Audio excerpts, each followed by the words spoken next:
सुप्रभात बच्चों, आज हम आपकी पाठ्य पुस्तक हिंदी के अध्याय 3 का अध्ययन करेंगे, जिसका शीर्षक है मात्राएं, शब्द और वाक्य। तो चलिए पाठ को पढ़ते हैं और जानते हैं मात्राओं, शब्द और वाक्यों के बारे में विस्तार पूर्वक।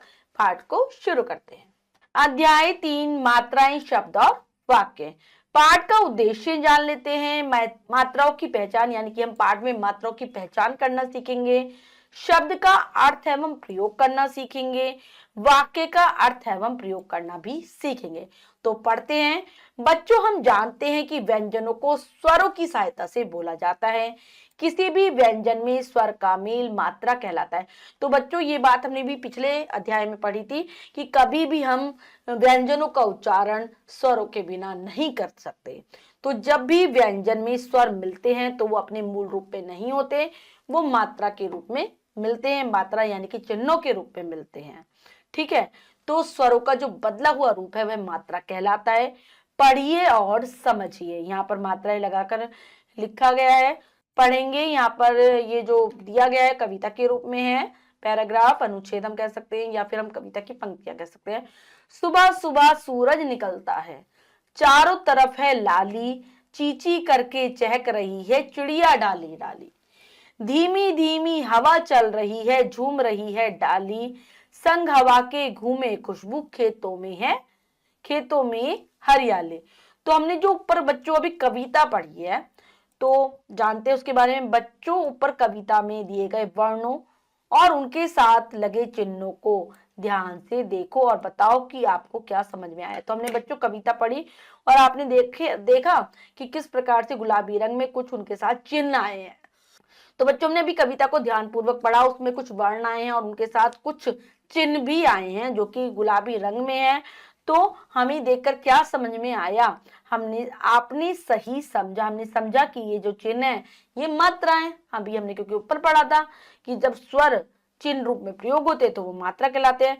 स्वर जब व्यंजन के साथ जोड़ते हैं तब उनका रूप बदल जाता है, उनका बदला हुआ रूप ही मात्रा कहलाता है। जब भी स्वर आएंगे व्यंजन के साथ अपने परिवर्तित रूप में आएंगे और ये बदला रूप मात्रा कहलाता है।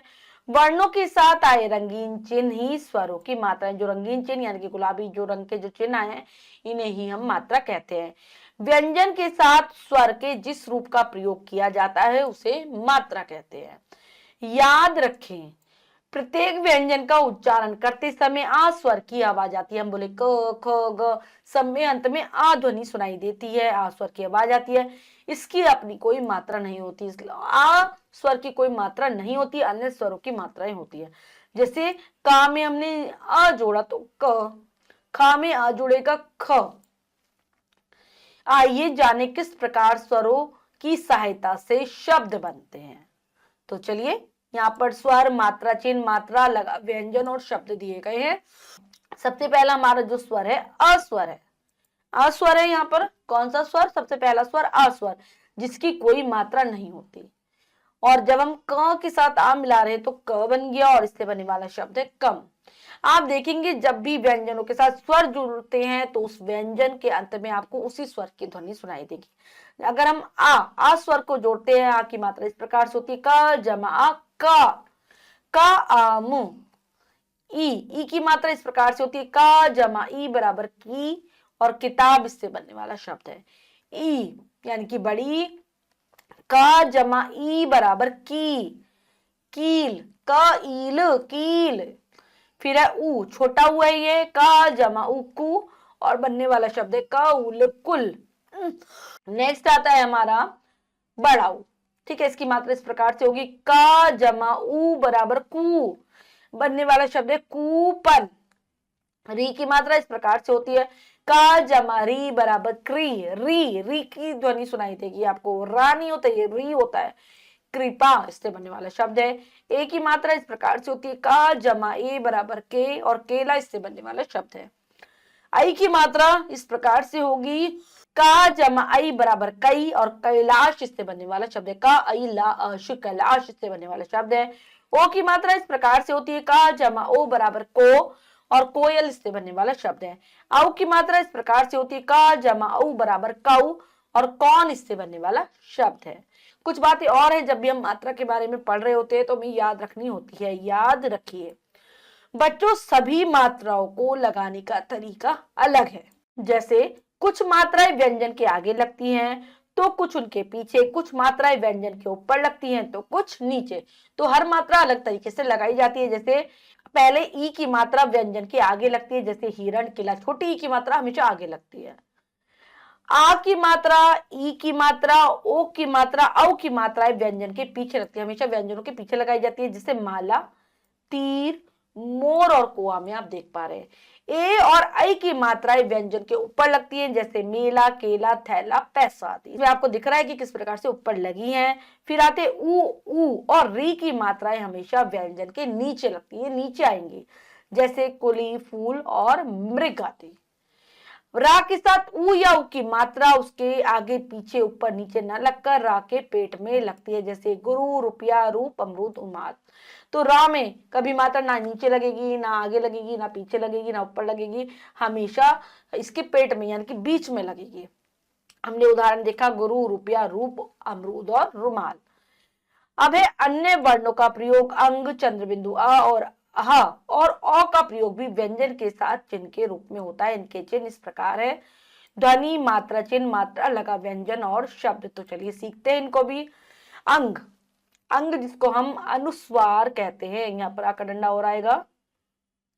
अनुस्वार, अनुस्वार कहते हैं। इसकी बिंदु के रूप में प्रयोग होता है। ग जमा अंग बराबर गंग, गंगा और जंगल इससे बनने वाले शब्द है। आ अनुनासिक या फिर चंद्रबिंदु कहा जाता है। चंद्रबिंदु आ को इस प्रकार से चंद्रबिंदु के रूप में इसका चिन्ह है। आ चंद्रबिंदु आ, आंख और चांद इससे बनने वाले शब्द है। आहा जिसको विसर्ग कहते हैं, हा की तरह इसका उच्चारण होता है। दो बिंदु इसके चिन्ह है। ता जमा अह, तह, प्रातः, अतः इससे बनने वाले शब्द। औ जिसको हम आगत ध्वनि भी कहते हैं क्योंकि विदेशी भाषा की ध्वनि है, इस प्रकार से इसका चिन्ह होता है। डा जमा और डॉ और डॉक्टर इससे बनने वाला शब्द हो। बच्चों हमने वर्ण और उनकी मात्राएं तो जान ली। अब हम पढ़ते हैं शब्द के बारे में। शब्द वर्णों के मेल से बनते हैं। प्रत्येक शब्द का कोई ना कोई अर्थ अवश्य होता है। यानी कि जब भी हम वर्णों को एक समूह के रूप में व्यवस्थित कर देते हैं, उनको आपस में मिला देते हैं, तो शब्द की रचना होती है। लेकिन शब्द तभी कहलाएगा जब उसका कोई अर्थ होगा।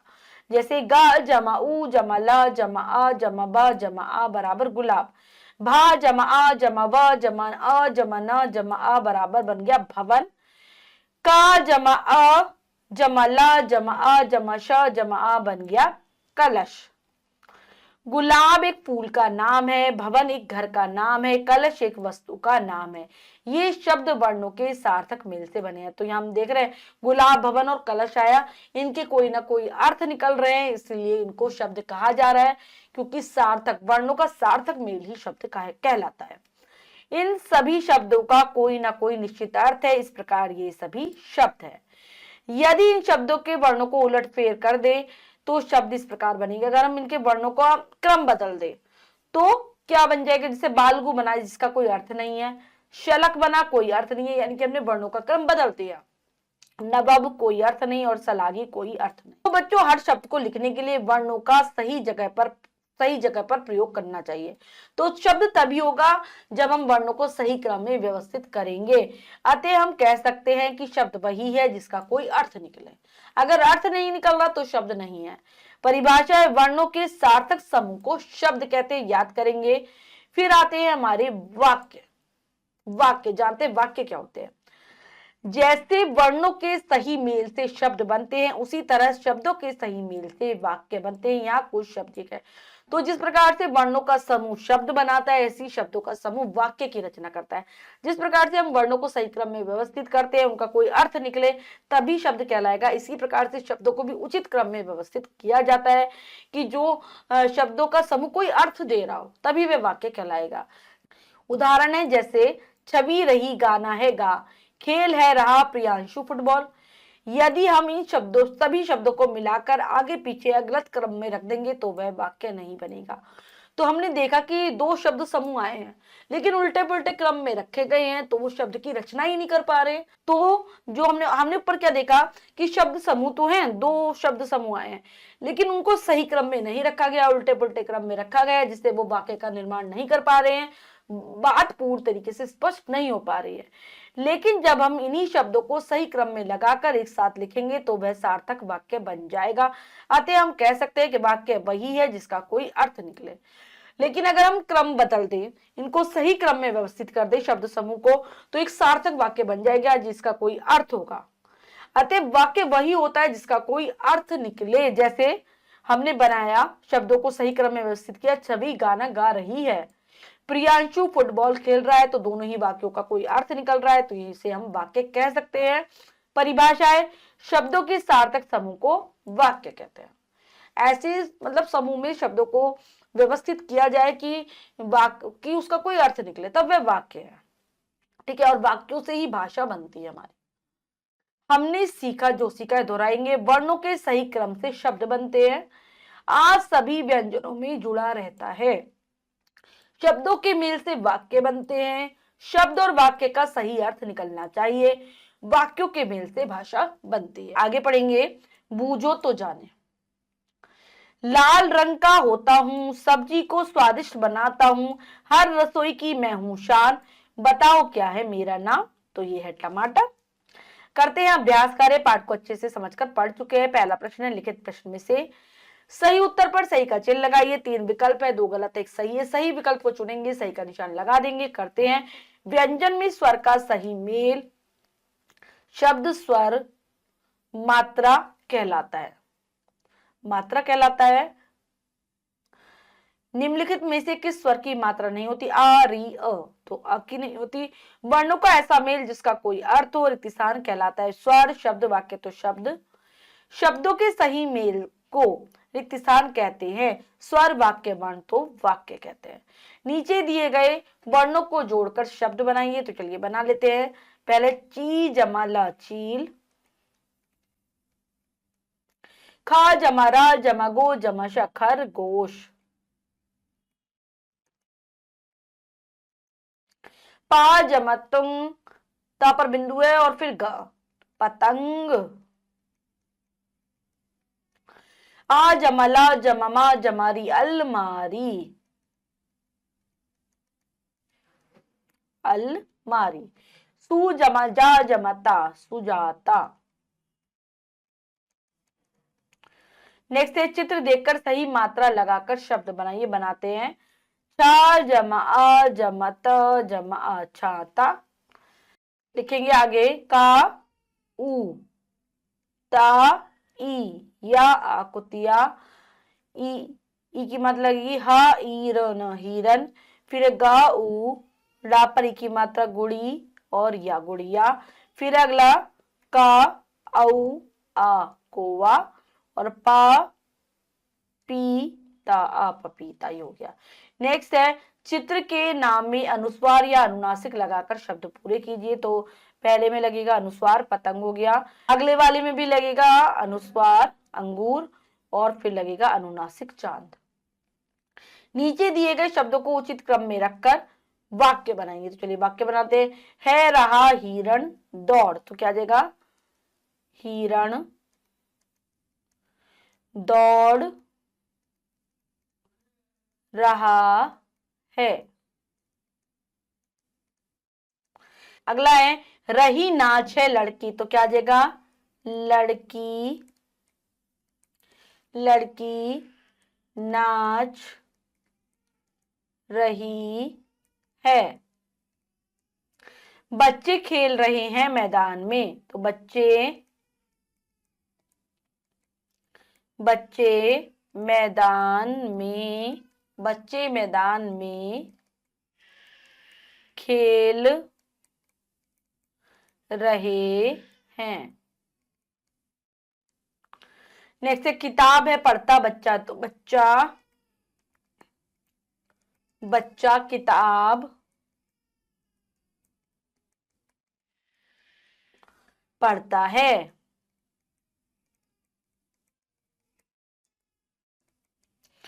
जल है में मछली रहती, तो क्या आ जाएगा? जल में मछली रहती है। इसके बाद है निम्नलिखित प्रश्नों के उत्तर लिखिए। इन प्रश्नों के उत्तर आप स्वयं देंगे। तो बच्चों, हमने पाठ को अच्छे से समझकर पढ़ा, हमने मात्राएं, शब्द और वाक्य के बारे में जाना। आशा करती हूँ बहुत अच्छे से आप पाठ समझ गए होंगे। हमने अभ्यास कार्य भी किया है, इसके अतिरिक्त जो भी कार्य है वो आप स्वयं करने का प्रयास करेंगे। बच्चों, आज हमने जाना मात्रा यानी कि जो हमारे स्वर हैं उनके जो चिन्ह मात्रा कहलाते हैं, शब्द वर्णों का सार्थक समूह और वाक्य शब्दों का सार्थक समूह वाक्य कहलाता है। आशा करती हूँ ये पाठ आप बहुत अच्छे से समझ गए होंगे। पाठ को फिर से जरूर पढ़ेंगे। मिलते हैं अगली कक्षा में नए पाठ के साथ। तब तक के लिए स्वस्थ रहिए, प्रसन्न रहिए। धन्यवाद।